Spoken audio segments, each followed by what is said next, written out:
All right, everyone. Let's give a warm PyCon welcome to Nina Zakharenko.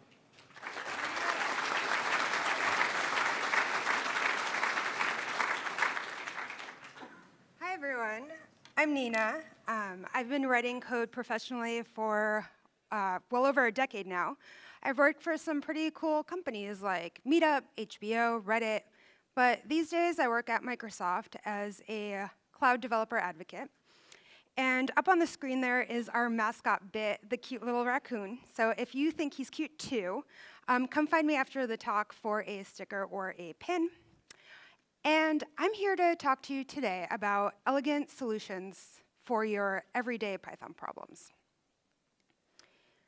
The slides for this talk are hosted at bit.ly/elegant-python-2018. So if you want to follow along, go ahead and check out the slides. The slides contain lots of links to useful information, like additional documentation. And this is an intermediate level talk where I'm going to be giving a whirlwind tour of some of my favorite Python language features. So if you don't absorb everything right at this very minute, don't be afraid. Feel free to revisit the material if you need it. It might be useful to you if you're coming to Python from another language, or if you wanted to learn about some cool Python features like magic methods, iterators, decorators, and context managers. I'm also going to highlight some useful packages that can take that default Python behavior up to the next level, and please be aware that this talk targets Python 3.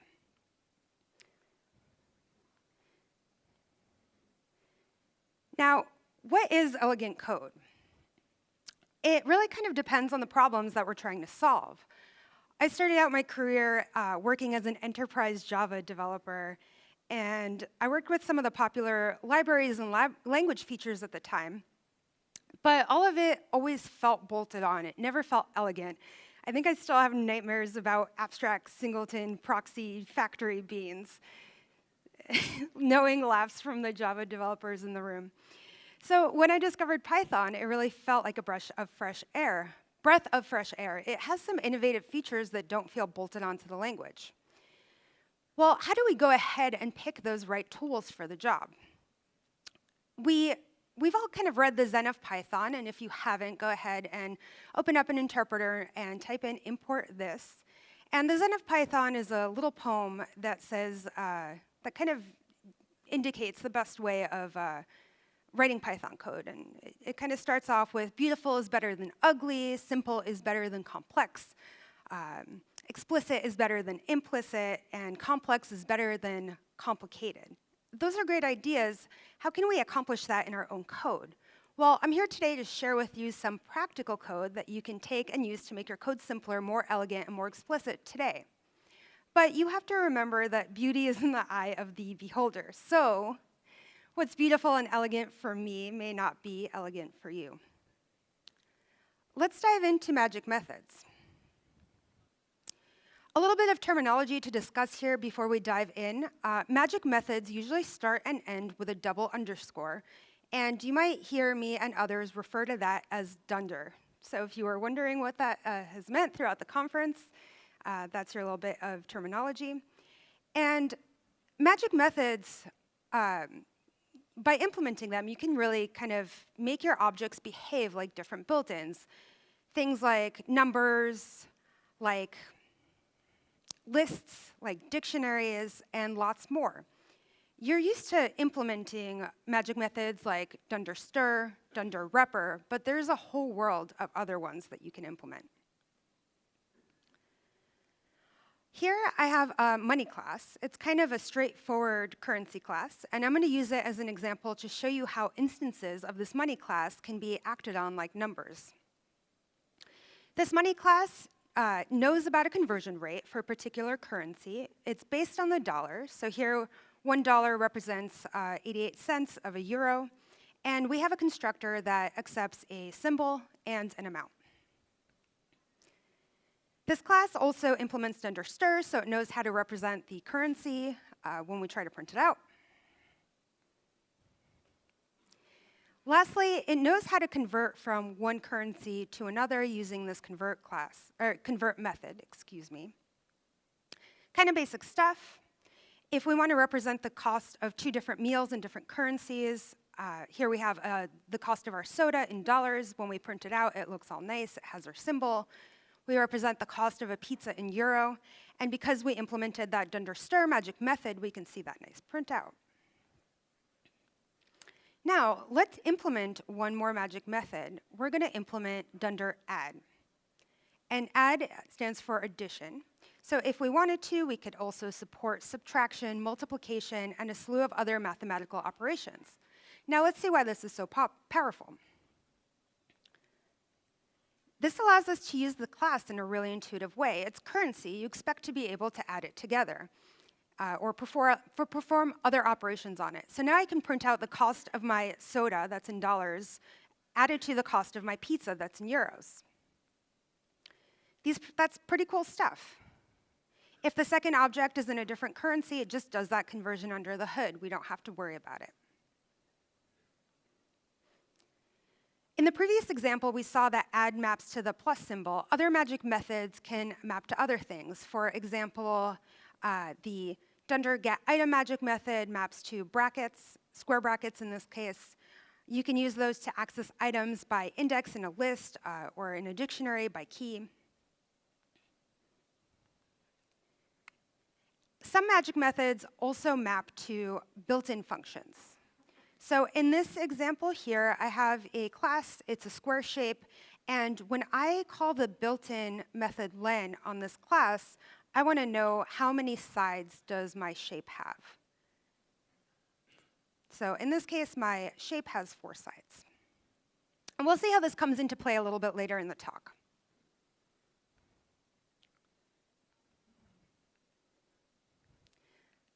Let's chat about custom iterators. The terminology can be really confusing at first, but if you remember this small handful of guidelines for making classes iterable, it'll be a breeze. In order to make a class iterable, a class needs to implement the magic method dunder iter. Dunder iter has to return an iterator. And in order to be an iterator, a class needs to implement dunder next. And there's a specification for our implementation of dunder next. It must raise the exception stop iteration when there are no more items to return. Here's a scenario. Let's say that we have a server instance running services on different ports. Some of these services are active and some of them are inactive. And we want to be able to loop over our server instance. But when we do that, we only want to make sure that we loop over the active services. Here's an example class. We have defined a few services. We have FTP running on port 21, SSH on port 22, HTTP on port 80. Some of these services are active. In my example here, FTP is an inactive service. So to make this server iterable, in our constructor, we're going to initialize to the current position. And as we're looping, we're going to call this dunder next method under the hood. And we just kind of keep going through our list of services. If it's active, we return it. If not, we skip it. And we maintain our state so we know what position we're at in our list of services. When we're all done and there's no more services, we raise that stop iteration exception. Notice that this is an iterator because it implements dunder iter. And we can return self in this case because this class has also implemented a dunder next. Remember that dunder iter is actually called when we first start iterating before we ever call next for the first time. So if we're looping over this iterable server in a for loop or in a comprehension, that initialization happens under the hood. If we need to, we can also get the iterator by hand using the iter built-in. Now we can do something like this. We can just loop over the protocol and the port in our iterable server and print it out. That loops over all our active services. Pretty cool. But if your iterator doesn't need to maintain a lot of state, like in our example below, which I would say is probably most of the time, use a generator instead. Here we have a new implementation of our dunder iter method. And notice that we're not explicitly maintaining a position. That's because our generator, which is also an iterator, doesn't know where it was in the past. It only knows how to continue onward into the future. So we're just looping over our services. We're checking to see if that service is active or not. And then we do something special. We're going to yield the name, the protocol of that service, and the port. What exactly is yield? Well, a yield is like a return, sort of. We'll cover it in more detail later. But what you need to know for now is that after we yield, we still maintain some implicit state. And when we come back after a yield, we just end up continuing where we left off. That means we don't have to maintain a lot of state like our current position because it's done for us implicitly. Quickly, let's go over why this works. Technically, when you use a single parentheses to create a generator comprehension, the proper name for that is generator expression, but I like generator comprehension much better. It makes a lot more sense to me. So I'm creating a very, very, very simple generator. I'm just getting a number in a range of 1. And if I check out the variable that I've created, my gen, I'll see that it's a generator expression. Now remember that an iterator must implement dunder next. If I call the next built-in, which maps to dunder next under the hood on my generator, I get my 1 value, which was just 0. And if I try to call next on it again, I get that stop iteration exception. And remember that our iterator has to raise that stop iteration when there are no more elements. That's really cool. We can implement iterators with much less code, and we don't need to waste our time or resources on maintaining state. So really, really kind of a fast and easy way to implement iteration when you need it.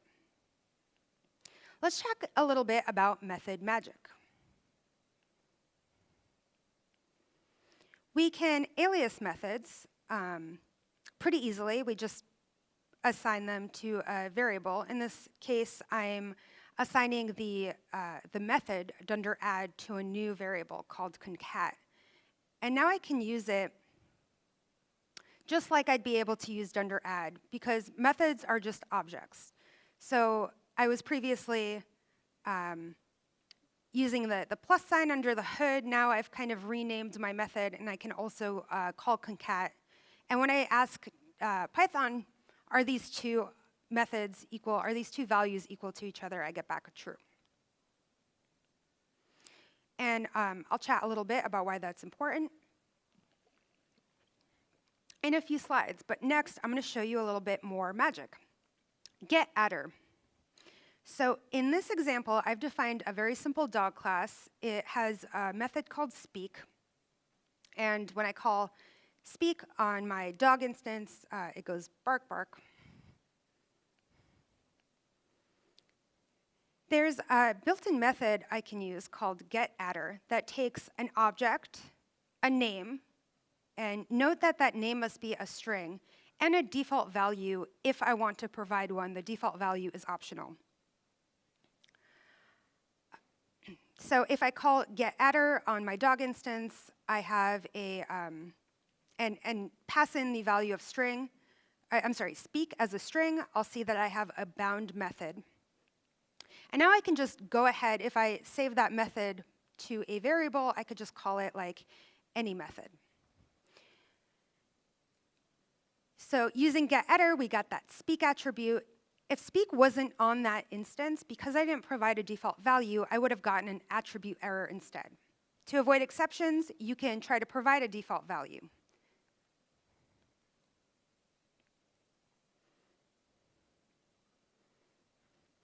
Here's an example of how we might be able to use something like this. here I've written the tiniest ever command line tool that takes dynamic commands. So I have a class operation, and I've defined a few methods on it. I have a method called sayHi that prints out hello and the passed in argument of a name. I have a method sayBye that prints out goodbye with the passed in argument. And I've also defined a default method that will print out that this operation is not supported. Now, if you look down to the main method, what am I doing? I'm creating a new instance of my operations class. And let's assume I have some error handling kind of in there. That would probably be a nice touch. The next thing I do is I grab the user input, and I split it up into a command and an argument. Lastly, I call getAdder with my 3 arguments. The first one is the instance of the class, operations. The second one is the command that I've extrapolated from user input. The third one is a default. And lastly, I call that method with an argument. In this case, I'm going to provide a name.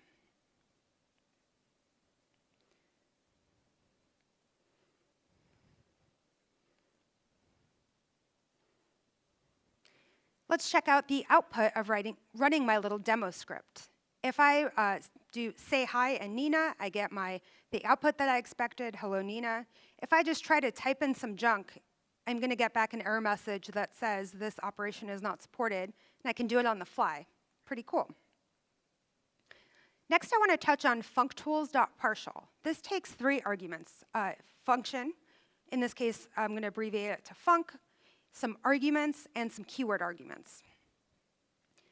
And what this does is returns a new partial object, which behaves like the func, but called with those arguments and those keyword arguments. If any additional arguments are passed in, they're just appended to args. If any additional keyword arguments are passed in, they extend and override quarks. Let's see how this works. If I pass in a binary number as a string to the built-in int function, and I specify the base, in this case 2, to signify that it's a binary number, we'll get that value back as a decimal. Let's say I want to be able to call this function on any int on any binary number without having to always specify the base. I could do this with a partial. I import my functools.partial. I'm sorry, from functools import partial, and then I make a new partial called base2. The function that I'm passing in is an int, and the keyword argument that I'm passing in is base2. If I then examine this object, I'll see that it's a functools.partial object. Now, what can I do with it? I can go ahead and call base2 on any binary number, and that argument, the base equal to, is now implicit, and I get back the value as a decimal. So we've talked about lots of magic methods and method magic. Let's see this stuff in action and see how it applies to us.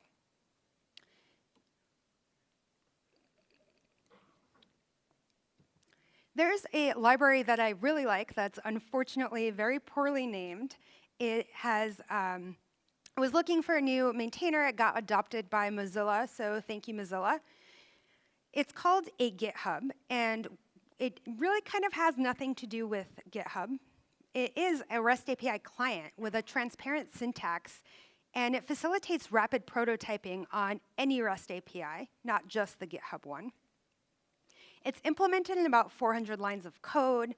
You can add support for any REST API in about 30 lines of code. And this project at GitHub, it knows everything it needs to know about the protocol, REST, HTTP, et cetera, but it assumes nothing about the upstream API. Here, we define an endpoint URL and some other connection properties. This is quite a bit of code, but let's focus on the important bits. That the class name is GitHub, that we expect an API token. This is going to be our GitHub API token, and that we provided an API URL of api.github.com.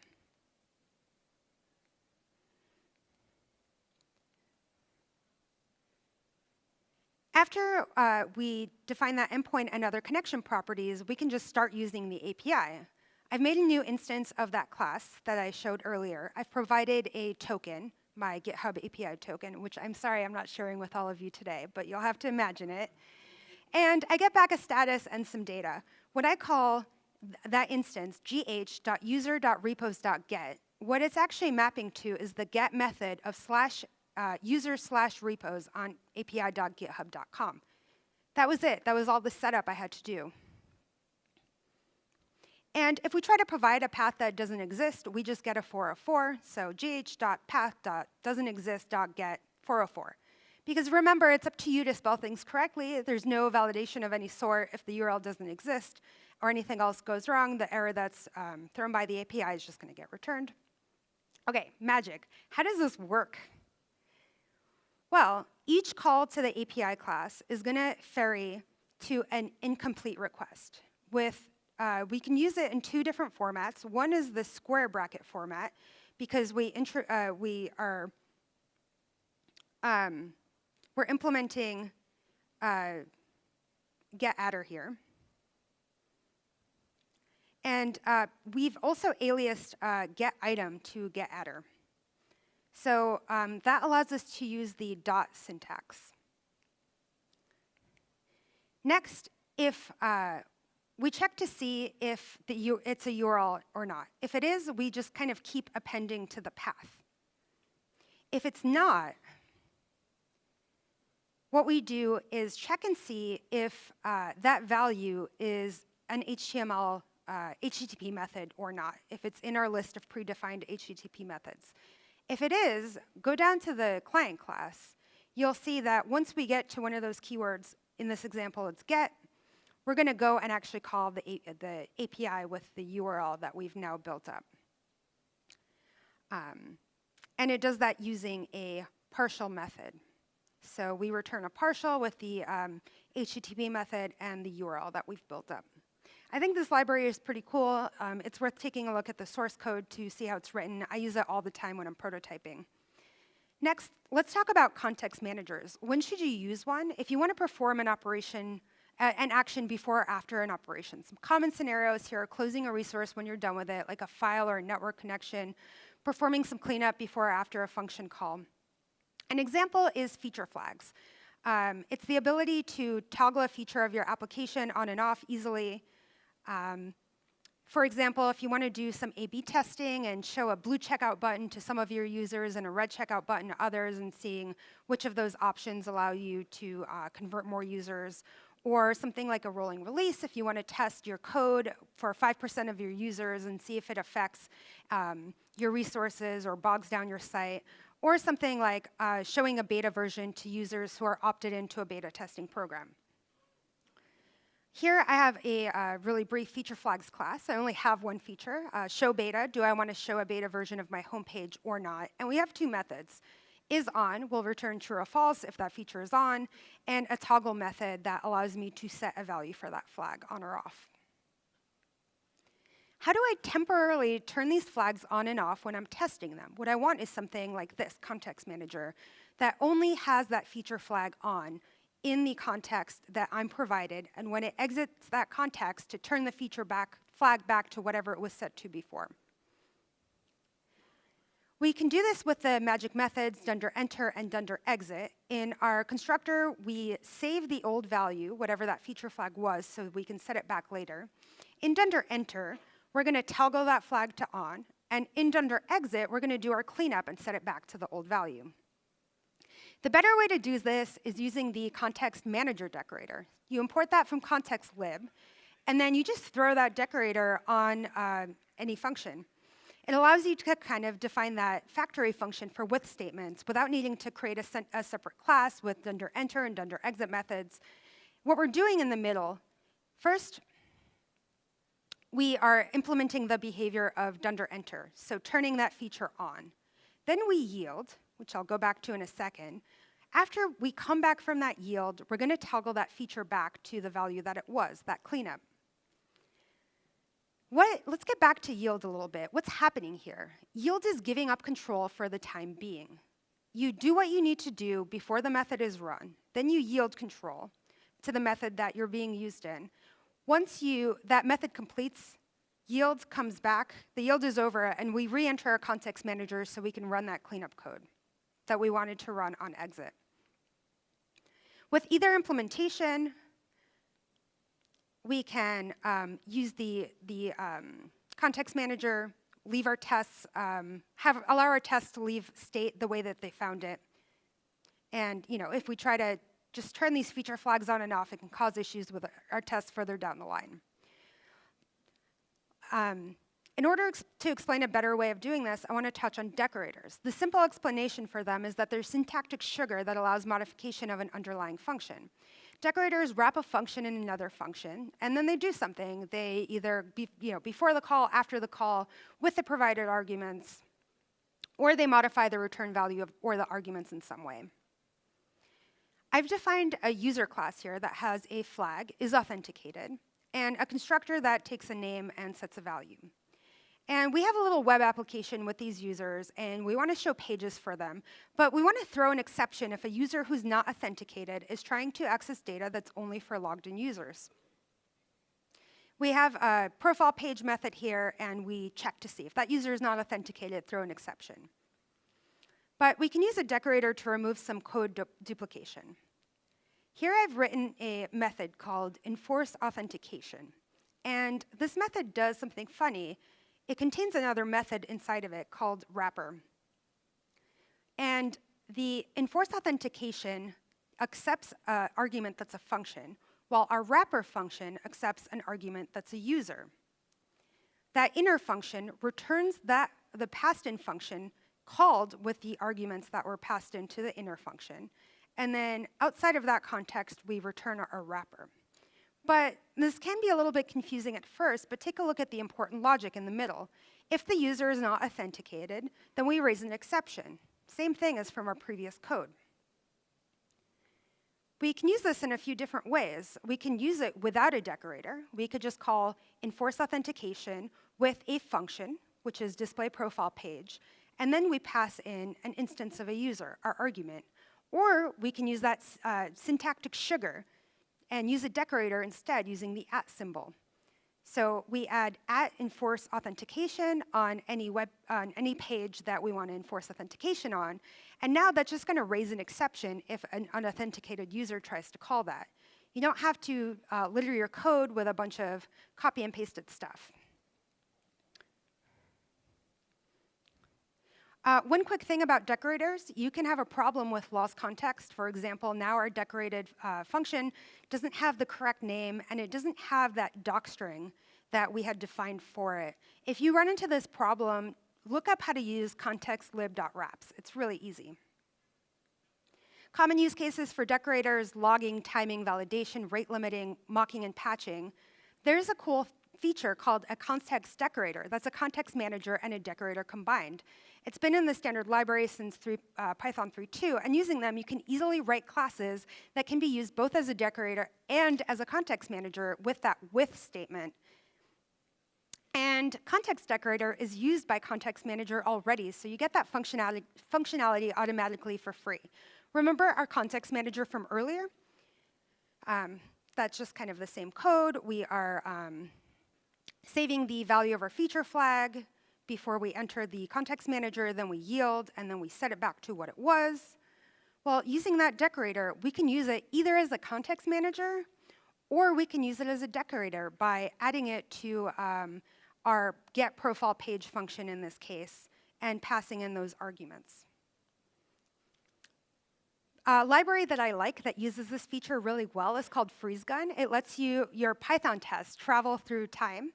And you can use it as a context manager in that first example with the with. So for just one part of your test, you want the date and time to be this specific date. Once you exit the context manager, your date goes back to what it was. Or you can use it as a decorator and just freeze time in a whole function using that decorator.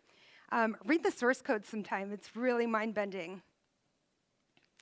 Lastly, I very, very briefly want to touch on NamedTuples. I'm not going to go into the implementation, but I do want to show you two features of NamedTuples that I find to be useful.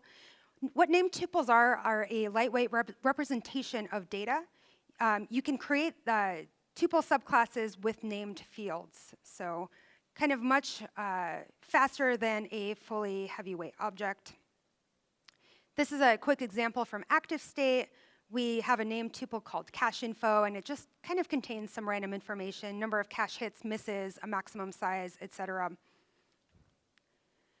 We can give these named tuples default values.